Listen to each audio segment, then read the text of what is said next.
সম্মানিত প্রিয় ভাইরা, 2 নম্বর যে বিষয়টি সেটি হচ্ছে as-sabr, বাংলা হচ্ছে ধৈর্য, পেশেন্স। এই ধৈর্য সবর যারা ইখতিয়ার করতে পারবে, পেশেন্স যারা ইখতিয়ার করতে পারবে, অবলম্বন করতে পারবে, তাদের ব্যাপারে আল্লাহ সুবহানাহু ওয়া তাআলা বলেন, ইন্নামা ইউআফফাস সাবিরুনা আজরাহুম বিগাইরি হিসাব।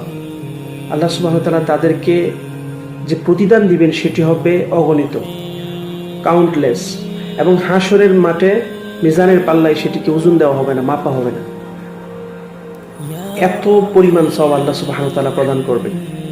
এখন আসলে আমরা সবর কোন বিষয়ের উপর আনবো?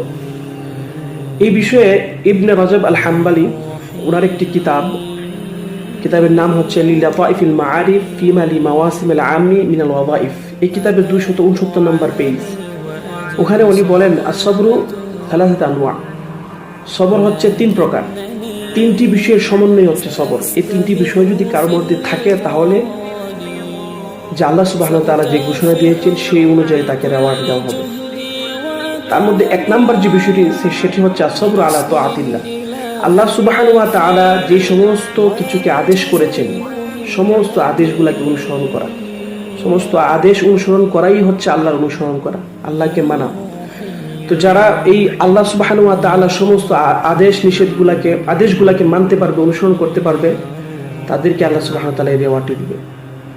2 নম্বর যে বিষয়টি সেটি হচ্ছে as-sabru আন মাহারিমিল্লাহ। আল্লাহ সুবহানাহু ওয়া তাআলা যে সমস্ত বিষয়গুলোকে নিষেধ করেছেন, হারাম করেছেন, যে সমস্ত বিষয়গুলা, জেনা, সুদ, ব্যভিচার, আমার বন্ধুরা সবাই করছে কিন্তু আমি ধৈর্য ধারণ করে তা থেকে দূরে চলে আসছি, আমি এটা করব না। এই যে একটা সবর ইখতিয়ার করলো, ধৈর্য ধারণ করলো আল্লাহর সমস্ত হারাম জিনিস থেকে বেঁচে থাকার জন্য, এর রেওয়ার্ড আল্লাহ সুবহানাহু ওয়া তাআলা দিবে। এটা হচ্ছে 2 নম্বর। 3 নম্বর হচ্ছে as-sabru আলা আকদারিল্লাহিল মু'লি।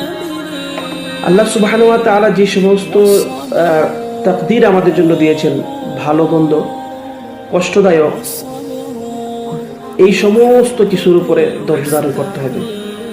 আমার একের পর এক বিপদ আসতেছে, আমাকে ধৈর্য ধারণ করতে হবে। অর্থাৎ কষ্টদায়ক সমস্ত তাকদীর থেকে আমাদেরকে ধৈর্য ধারণ করতে হবে। আমার উপরে একের পর এক বিপদ আসতেছে, আমি যদি ধৈর্য ধারণ করতে পারি তাহলে সেটি হচ্ছে সবর। এই 3টির সমন্বয় যাদের মধ্যে থাকবে তাদের ব্যাপারে আল্লাহ সুবহানাহু ওয়া তাআলা বলেন, ইন্নামা ইউআফফাস সাবিরুনা আজরাহুম বিগাইরি হিসাব। আল্লাহ সুবহানাহু ওয়া তাআলা নিশ্চয়ই তাদেরকে অগণিত রেওয়ার্ড বা সওয়াব দিবেন।